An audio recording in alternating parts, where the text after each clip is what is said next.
საქართველოში მოქმედი სხვადასხვა მედია საშუალების წარმომადგენლები 5 დღის განმავლობაში რუსეთის ფედერაციას სტუმრობდნენ. 14 ჟურნალისტი გორჩაკოვის ფონდის ორგანიზებით მეზობელ ქვეყანაში მედიატურის ფარგლებში იმყოფებოდა. როგორც მედიატურის მონაწილეები ამბობენ, ვიზიტის მთავარი თემა რუსულ-ქართული ურთიერთობები და მეზობელ ქვეყანაში არსებული ვითარების გაცნობა იყო. დეტალები სულხან მესხიძის რეპორტაჟში. ქართველი ჟურნალისტები საქართველოში დაბრუნების შემდეგ მოსკოვში ვიზიტს აფასებენ. მედიატურის ფარგლებში ჟურნალისტები რუსეთში მოღვაწე რუს პოლიტოლოგებს, ექსპერტებს და პოლიტიკოსებს შეხვდნენ. ვიზიტის მთავარი თემა რუსულ-ქართული ურთიერთობები და მეზობელ ქვეყანაში არსებული ვითარების გაცნობა იყო. საზოგადოებრივი მაუწყებლის საჭერის რადიო ჟურნალისტის ტარიელ ცეცხლაძის თქმით, რუსი პოლიტოლოგების ნაწილი აღიარებს, რომ რუსეთი დამპყრობელი ქვეყანაა. პოლიტოლოგებთან შეხვედრების დროს საშუალება ჰქონდა, რომ გვეკითხა ზოგადად, რა პოზიცია აქვთ მათ ქართულ-რუსულ და რუსულ-უკრაინულ ურთიერთობებში.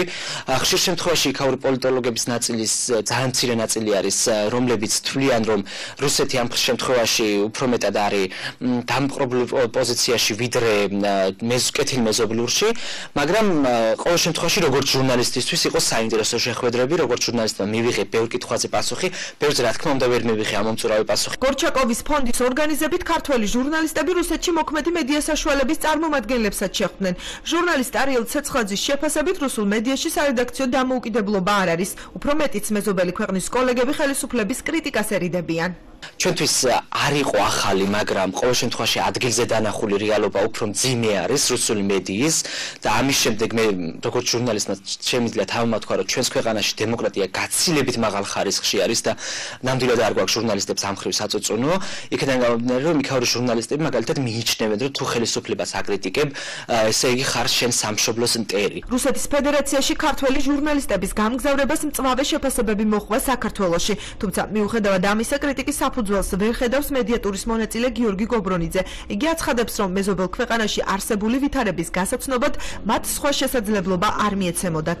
მე არც ახლა შემიცვლია აზრი, მაშინ ასურედი რომ უნდა წავსულიყავი და მომავალში თუ იქნება საშუალება აუცილებლად წავალ და ბუნებრივია ვერ იქნება ყველა შეფასება ერთგვაროვანი, ვიღაც შეიძლება ამართლებდეს რაღაც აქციას, ვიღაცისთვის შეიძლება ეს აქციელი იყოს მიუღებელი, თუმცა ეს იყო კარგი გამოცდილება ერთი მხრივ, მეორე მხრივ ეს იყო საშუალება თუნდაც ადგილზე გაცნობოდი სიტუაციას.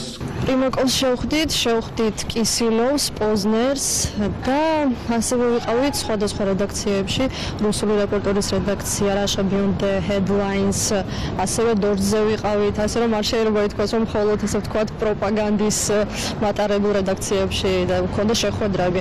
ანუ კისილოვზე მინდა აღვნიშნო, რომ ჩემთვის ნამდვილად ის ესე ვთქვათ რუსული პროპაგანდის განსახიერებაა და შესაბამისი კითხვები დაისვა. საკმაოდ მწვავე კითხვები იყო და მწვავე საუბარი შედგა და 2 საათის მაგივრად 9 საათი გაგრძელდა შეხვედრა და ალბათ რაღაცის მაჩვენებელია. მედიატურის ფარგლებში რუსეთში 15-მდე ქართველი ჟურნალისტი იმყოფებოდა.